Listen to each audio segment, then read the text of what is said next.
नमस्कार दर्शकों, मैं आपके साथ लक्ष्मी पांचाल खबर 24 न्यूज के इस गुरुवार स्पेशल रिपोर्ट में आप सभी का बहुत बहुत स्वागत करती हूं। आज के गुरुवार स्पेशल रिपोर्ट में हम आपको बताएंगे कि पवित्र माने जाने वाले शंख की आखिर कैसे हुई उत्पत्ति और इसके फायदे क्या है और मां लक्ष्मी को ये विशेष प्रिय क्यों है। आज इन सभी बातों के बारे में आज के इस रिपोर्ट में जानेंगे। पूजा पाठ में शंख बजाने से वातावरण पवित्र होता है। जहां तक इसकी आवाज जाती है, इसे सुनकर मन में सकारात्मक विचार पैदा होते हैं। ब्रह्म वैवर्त पुराण में कहा गया है कि शंख में जल रखने और इसे छिड़कने से वातावरण शुद्ध होता है।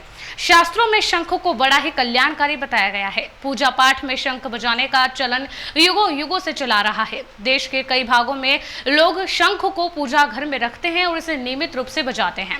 ऐसा माना जाता है कि शंख मां लक्ष्मी का भाई है। शंख को समुद्र मंथन से निकले रत्नों में से एक माना जाता है। जी हाँ, धार्मिक ग्रंथों के अनुसार शंख भी लक्ष्मी जी की तरह ही सागर से ही उत्पन्न हुआ है। इसी वजह से शंख को लक्ष्मी का भाई बताया गया है। शंख की गिनती समुद्र मंथन से निकले 14 रत्नों में होती है।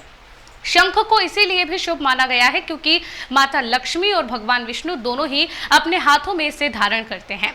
पूजा में शंख बजाने के फायदे की बात करें तो पूजा पाठ में शंख बजाने से वातावरण पवित्र होता है। जहां तक इसकी आवाज जाती है तो इसे सुनकर मन में सकारात्मक भाव और विचार पैदा होते हैं। ब्रह्म वैवर्त पुराण में कहा गया है कि शंख को जल में यदि रखा जाए और उस जल को छिड़का जाए तो वातावरण शुद्ध होता है। शंख बजाने से फेफड़े का व्यायाम होता है।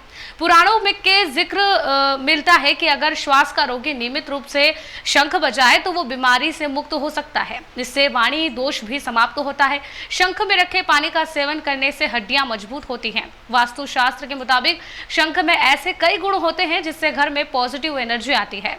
शंख के प्रकार की बात करें तो शंख की आकृति के आधार पर सामान्यतः इसके 3 प्रकार माने जाते हैं: दक्षिणावर्ती शंख, मध्यावर्ती शंख और वामावर्ती शंख। भगवान विष्णु का शंख जो होता है दक्षिणावर्ती है और लक्ष्मी जी का वामावर्ती। वामावर्ती शंख अगर घर में स्थापित हो तो धन का बिल्कुल अभाव नहीं होता।